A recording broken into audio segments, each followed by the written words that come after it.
Ma'am, nangangopya po si Scarlett sa akin, no? Apakasinungaling mo, Samantha. May nangangopya pala dito? Bagsak ka na sa akin, Scarlett. Apakasama talaga ng ugali mo, Samantha. Nay! O anak, anyari sa'yo? Binagsak ako ng teacher ko. Naniwala kasi siya kay Samantha na nangopya daw ako. Totoo ba yun, Scarlett? Hindi, Nay. Siya talaga yung nangopya sa akin. Walang iya yan ah! Humanda siya sa akin! Tara, anak!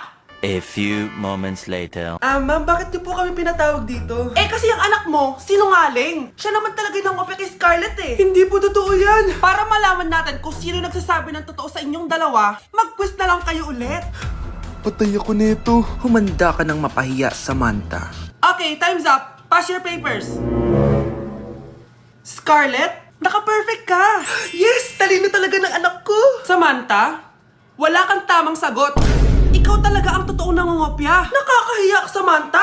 Humanda ka sa akin sa bahay. Tara! Huwag po, Nay.